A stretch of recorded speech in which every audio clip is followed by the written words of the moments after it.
Alors, j'appelle Orit pour présenter Nahasti Razavi. Bravo. Alors, Orit. Si j'étais une super-héroïne, il y aurait plus de femmes comme vous, avocates, car vous pouvez défendre les femmes qui en ont besoin, comme par exemple celles qui subissent des violences de leur mari, celles qui sont mariées de force. Il doit y avoir plus de femmes dans les carrières juridiques qui portent notre parole. Merci. Merci, Nahasti. C'est à vous. Bonjour. Bonjour. Au revoir. Au revoir. Bonjour. Heureusement, il y a beaucoup de lumière et grâce à cette lumière, je ne vous vois pas beaucoup et donc je peux partager cette chose qui m'est un peu intime avec vous. Je vous avoue que je n'ai jamais raconté ce que je vais raconter à qui que ce soit au-delà de mon cercle premier. 1979, janvier. Je vais avoir bientôt 10 ans. J'habite en Iran, j'habite à Téhéran. Nous sommes une famille unie, harmonieuse. La vie est belle, un peu comme ce qu'on voudrait que tous les enfants du monde aient. Janvier 79, c'est la révolution en Iran. C'est la révolution en Iran et puis un mardi de ce fameux mois de janvier, ma mère rentre à la maison en disant « Vous partez à Paris, jeudi. Ton père, ton frère et toi. » Il manquait un mot. Maman. Mardi, nous nous préparons, nous avons droit à une valise chacun, parce que vous savez, en fait, on n'y va pas pour très longtemps, on va juste pour finir l'année scolaire, et puis parce que simplement, pendant la Révolution, les écoles internationales et les écoles moins internationales ont fini par fermer, et que ça fait 6 mois qu'on est à la maison, et que maman en a un peu ras-le-bol de nous voir à la maison. Et donc nous partons, le fameux jeudi, nous ratons le dernier vol libre d'Air France qui part de Téhéran et qui est censé nous amener directement à Paris. On fait un petit tour de la planète. Avant d'arriver, nous sommes accueillis par des gens extraordinaires qui sont des amis de mes parents et qui, à partir de ce jeudi dans la nuit, nous intègrent dans leur vie du matin jusqu'au soir. J'habite avec mon frère dans la salle à manger. Mon père a pris ses quartiers dans la salle d'attente de leur cabinet médical. Lundi matin, nous allons à l'école.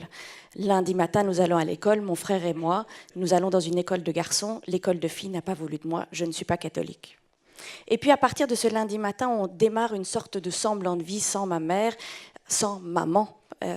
Et on est tous rivés sur nos téléphones, enfin sur la télévision pour regarder ce qui se passe à Téhéran parce qu'il s'en passe des choses.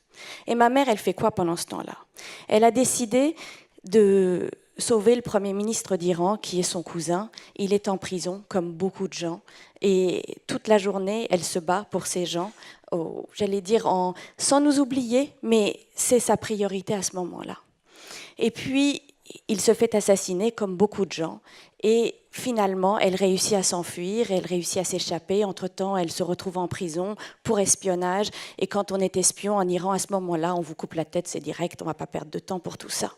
Et puis finalement, par le biais de quelqu'un qui passe par là et qui ouvre une porte de cette prison, elle finit par s'échapper et elle nous rejoint. Je ne sais pas si vous avez vu Argo, mais dans Argo, cette fameuse dernière scène où on voit ces gens qui essayent de s'enfuir d'Iran, c'est à peu près la scène qu'elle a traversée, c'est à peu près ce qu'on a vécu à distance à Paris. À telle enseigne que, comme on ne savait pas si les avions allaient faire demi-tour, parce que dedans on identifiait justement des espions ou d'autres gens qu'on ne souhaitait pas qu'on ne souhaitait pas les voir quitter le régime ou le territoire, on faisait détourner les avions. Et nous, finalement, mon père appelait l'école en disant « Elle va prendre l'avion, mais on ne sait pas si elle va y arriver. Donc on ne prévient pas les enfants, mais je vous préviendrai à la dernière minute si je vais venir les chercher ou pas. » Et puis elle est arrivée. Elle est arrivée et nous avons commencé cette fois une vie beaucoup plus normale. Vous imaginez, on est tous les 4 ensemble, c'est incroyable. Évidemment, les grands-parents ne sont pas tous là, les cousins ne sont pas tous là, mais c'est pas très grave. Déjà, nous sommes tous les 4 réunis. Et les 4 réunis, nous recommençons à semblant de vie. Mes parents commencent à essayer de travailler, ça ne marche pas vraiment. Et celui qui nous porte tous les jours, c'est ma mère. Elle trouve un travail, elle nous encourage, elle nous motive, elle nous pousse. Et vous savez quoi ? Tout ça, malgré le drame, avec une forme de fantaisie extraordinaire. Et finalement, ben voilà, la vie continue. 35 ans plus tard, nous sommes encore là. Et je me dis tous les jours, aujourd'hui j'ai 45 ans, j'ai conscience de ce drame qu'elle a vécu, j'ai conscience de ce qu'elle a construit, j'ai conscience de ce qu'elle nous a donné. Et après, je vous dirais, elle a de qui tenir. Ma grand-mère était pareille, mon arrière-grand-mère était pareille. Mais je ne vais pas vous raconter la vie ni de ma grand-mère, ni de mon arrière-grand-mère. Elles étaient toutes des super-héros, mais comme on n'en voit pas tous les jours. Et alors, et moi je fais quoi avec tout ça? Je suis à Paris. Il n'y a pas de guerre de l'autre côté de la rue. Il n'y a pas de révolution de l'autre côté de la rue. On n'emprisonne personne de l'autre côté de la rue. Et puis j'ai fait des études, j'ai voyagé, et puis j'ai une famille harmonieuse et j'ai une famille équilibrée. Qu'est-ce que je fais de tout ça? Je le reconnais, je l'admets. J'ai été construite par cette histoire personnelle pour être une puissante, en tout cas quelqu'un de fort, quelqu'un qui résiste, quelqu'un qui sait aller de l'avant. Mais en même temps, comme tout le monde, et encore une fois, sans avoir vécu de drame dans ma vie, j'en ai eu des petites épreuves à mon échelle. La première épreuve, celle, vous savez, que toute femme essaye de traverser avec liesse, bonheur et délectation, qui est de dire « J'ai rencontré l'homme de ma vie, maintenant je vais avoir un enfant ». Et alors, vous savez, je ne sais pas si vous avez eu ça quand vous étiez petit, mais moi, on me disait tout le temps « Attention, il ne faut pas tomber enceinte, il faut faire attention, parce que voilà ». Et j'en étais presque à penser qu'il suffisait que je regarde l'homme de ma vie en faisant bili-bili de l'œil pour tomber enceinte. Eh bien non, pas du tout. Il fallait prendre 1,63 m de médicaments, me faire des piqûres dans le ventre 2 fois par jour pendant des mois et des mois et des mois, et vivre dans l'attente. Et vivre dans l'attente, et tout ça en prétendant que « mais tout va bien ». Ensuite, par exemple, c'est celui d'avoir à 20 ans rencontré quelqu'un en me disant « Oh, l'amour de ma vie ».